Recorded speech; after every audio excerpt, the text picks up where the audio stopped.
Hello, friends. It's me, the great and terrible Lisa. And I'm back today with a view of the Simon Says Stamp June 2018 card kit. So it includes the Distress Resist spray, the Sizzix Botanical 3D thing, embossing folder, that really cool stamp set, this Moda 6x6 inch scrapbook pages that are really amazing. I absolutely loved this set. There's so much you can do with them. I'm really excited to continue using them. I only actually use one page in all of my cards, but I definitely see myself using all of these. All of them. They're so much fun. My goal is to not hoard anything, so I'm trying to use it. Here are the bigger pieces of paper. I think this one's called Peacock. Then this, oh, I'm showing you this stamp. It said it's really pretty. I wasn't sure about it, and then I got it, and I was like, oh my gosh. I stamped it out once, and I was like, yes, I love this. So I stamped it out and colored it in black like I do in some of my videos. Check out one or two videos before this one and you can see kind of how I do that. But basically I create my own custom coordinating die. So this is the 120-pound white Simon Says cardstock, which is very nice. That was the other blue. That was Fog. This one's the mirror gold mirror paper, which is very nice. I need to get me some more of that paper. It's amazing. So, gold mirror card satin effect. Now, they give you that really cool page, which is helpful, but we're going to go ahead and start on this card. I was actually inspired by one of the cards on that one sheet that they give you with some card ideas and how to use the kit. But they did a very red, orange, yellow, warmer tone view of this. And I knew I wanted to put it on that lighter blue cardstock, so I went with more blues. I did a wash in the background. I didn't actually capture that, but I captured the rest of it. So they give you this little dot card, which I think is Daniel Smith watercolors. And they're giving you red, yellow, and blue, so primary colors, so you can kind of get a feel for how they work. I personally really like the Daniel Smith watercolors. I used to have a full set of 24. I'd done this huge process where I'd colored out. I got the full dot list, colored them all out, punched them out into hexagons, glued magnets, made a whole color wheel, picked individual colors that were far enough away from each other, very distinct. It was a whole process. And then my house burned down and those are gone. So I have not bought new ones as of yet. I'm still deciding what to do. And you'll see in some upcoming videos some watercolor videos, which I'm excited about because I absolutely love watercoloring. That's my go-to medium. But so it was fun to play with these again. Very basic watercoloring, nothing special. The only color blending I did was the yellow and the blue to get a green, and simple. But it's very quick and easy, and I was using a water brush by Arteza. This is my new heat gun, which you'll kind of see, and it's a Wagner heat gun. Wagner. Now you can get the $40 expensive special heat gun that Wagner makes just for crafters, or you can be like me and go to the hardware store and get this heat gun, which actually is not a barrel. I hate that barrel. I always feel like I'm about to drop it on myself. And for $22, get the exact same thing except for not in a barrel. So that's what I did. If you go in there, it's a heat gun. You actually use it to peel off paint. Anyway, I cut down that little strip because I had taped the edges. Now I'm adding some, whatever this stuff is called, double-sided adhesive glue to the back. And I'm going to glue it onto a top folding, regular sized A2 note card. Wham bam, thank you ma'am, it's done. Let's move on to the next one. The next one, I actually stamped that big stamp twice and then watercolored it with some different watercolors. What's up with that? I used the same sentiment for all the rest of the cards. I really liked it a lot. Sending you love and hugs. It was just too cute. There are some really good sentiments on this stamp set, but I liked that one the best, so that's what I went with. Now, I'm stamping this in my Tim Holtz stamp platform because I'm not great at stamping, and this intricate, you really want to be able to stamp it twice if you need to. I'm also stamping it with whatever that black ink is that everybody uses for embossing. Let me pull it out. Oh, look. Let's see. The VersaFine Onyx Black. Then I'm using the Ranger Clear embossing ink over it. And I'm heating it with my heat gun I was just talking about. It heats it super fast.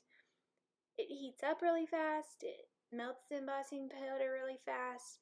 You have to be careful because it will burn your fingers.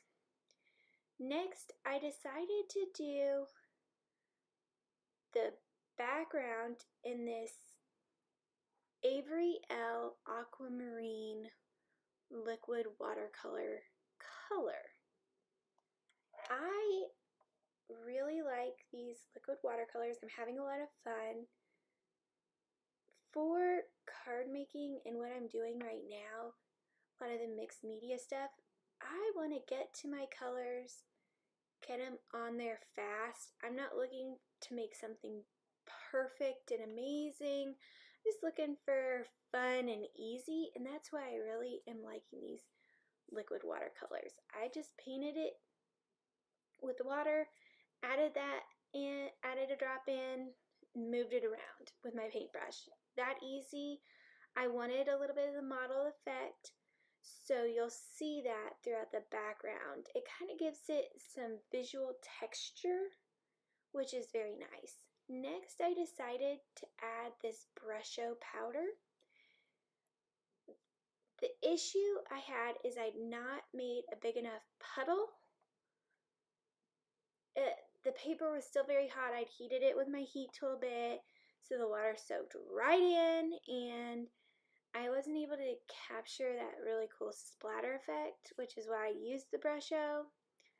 So I'm not sure in the end if the blue and the red and the green all worked perfectly together. I think if I was to do it over again, I probably would have just done the leaves in a gray, just so that the blue and the red would have popped instead of having kind of the green fighting that. My goal was to have the red very mottled from that Brusho powder, but I didn't get that because the paper, like I said, the paper was too hot. The water just sunk in.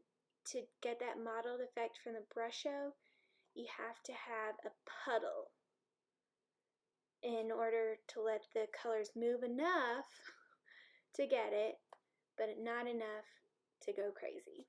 Here I am trying out the different cardstocks. I don't actually carry keep in my craft stash a whole lot of colored cardstocks. If I want a colored cardstock, I just take white cardstock and color it the color I want. So it was fun trying out and having some different colors, and I liked it. I'm not sure if I'm ready to invest a bunch of money in getting 100 different colors of cardstock, but it was fun having a few different ones. Next, I used this gilding wax by Pebeo to gild the edges, which kind of gives it an edge. Not an edge like punk rock edge, more just a visual edge. So next I'm doing the same thing, embossing. Every time I do the embossing, what I do is put the anti-static powder on, stamp it with either Versamark if I'm going to use a colored embossing, or in the Versamark Onyx Black if I'm going to do black. So then I heat it with my heat tool. You'll see me moving the paper around a little bit.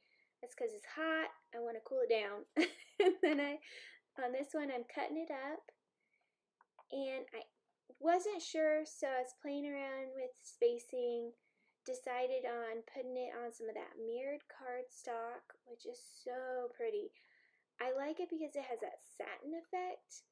Mirrored cardstock I don't like, where it literally just looks like a mirror.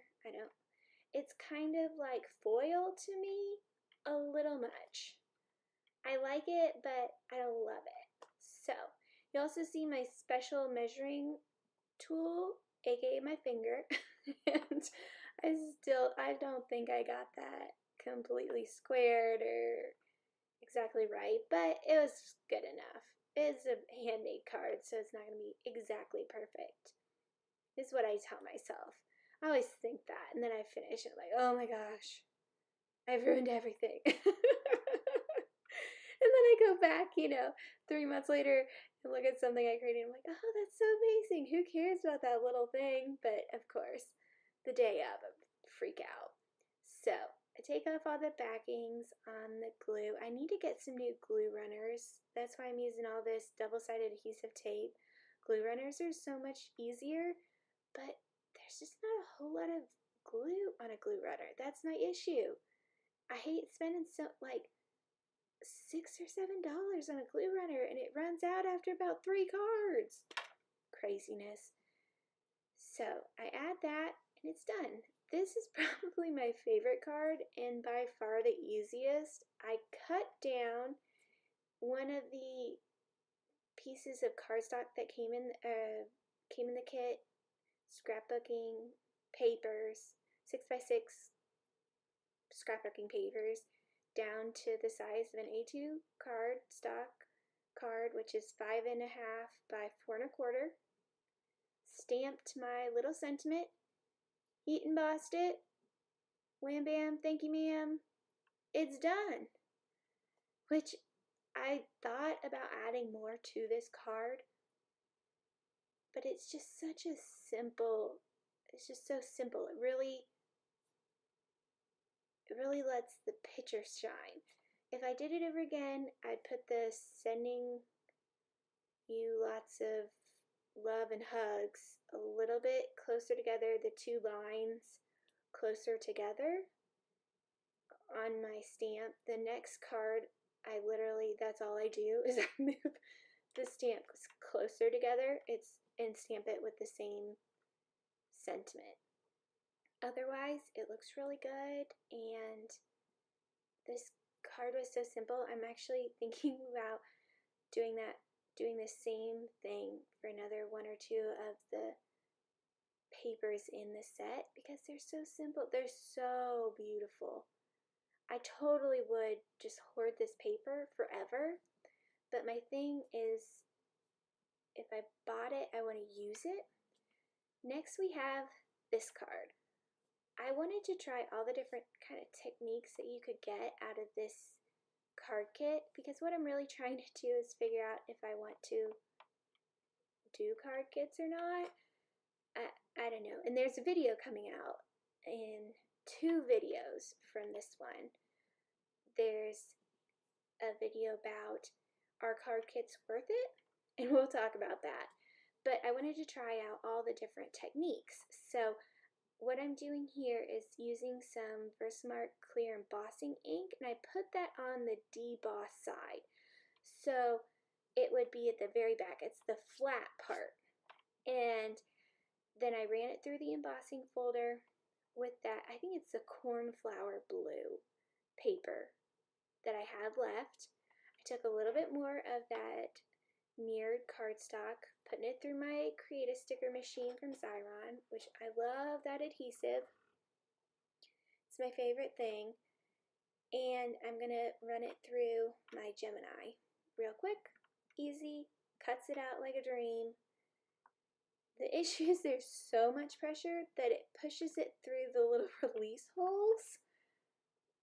I think if I'd put this through again, taken out the die cut, put it through again where it had the embossing mat on there, I might have been able to press those holes, those little circles down, but I'm not sure.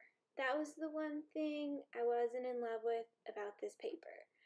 With the mirrored cardstock, I was like, oh, but it would be so pretty if it didn't have those stupid release holes. If you know a way to not have those, let me know. I would love to know that. The one other issue with this card was I had that weird place in the corner, and so I wanted to hide that.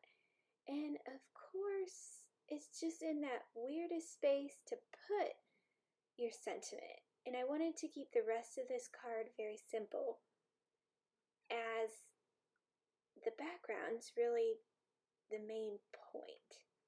So I put it up in the corner. I do turn the card over and it becomes the bottom corner, and I just peel that, sending lots of love and hugs around, because I put the card on wrong. You'll see in a minute. But I did add some more of the gilding wax. I think you could add it or not add it. I liked how it looked before, and I like how it looks after, with just a little bit of that gilding wax. Whatever you feel like. It's kind of.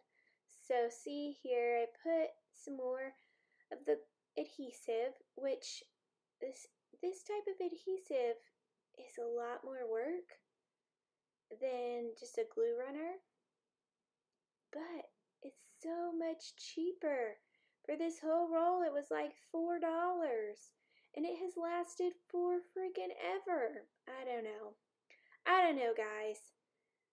Sometimes craft supplies, they cost a lot. So see, it did, sometimes when there's issues, you have some extra card base hanging out. I just take my large scissors, but here you'll see it's opening from the wrong side. So I'm thinking, oh, well, do I want to just make it a trifold card and make it look purposeful? I didn't want to do that. It seemed like a lot more work. I'd have to put something on the inside. And so I just flipped the sentiment over. Next, the very last card I made was this one. And really, I wanted to try out the Distress Resist spray. When I did this, I sprayed way too much on this card. Basically, the entire thing was covered with Distress Resist spray. I had the embossing stuff out, so I decided to go ahead and emboss my sentiment. It's exactly the same way I've done it on 4 of the other sentiments. Is just stamped with the embossing ink, put the embossing powder on, heat set it. I also heat set the resist spray just to make sure it was all ready. I'm taking, what is this type of ink? Finetec. I have it right next to me, sorry. Wanted to make sure I got you the right name. It's Finetec whatever, pearlescent colors. And I'm using the gold. They have a gold set, but I don't have that. I would like to get it at some point, but I don't have it as of now. And I wanted to put the gold in between the blue to kind of do the resist, show the resist, but I sprayed so much of it, I didn't actually get much gold down there. Oh well, it still looks cool. I'm excited to try that resist spray in some other techniques, so look out for that. We'll have hopefully some cool stuff to do with it. It does create a really cool texture, so I'm excited to try it some more. I decided to cut that piece down smaller because it wasn't the greatest looking thing. And that's not the Distress Resist spray's fault. That was my fault. It's the first time I ever used it. So I decided to emboss this flower motif again in gold embossing powder on the side of the card.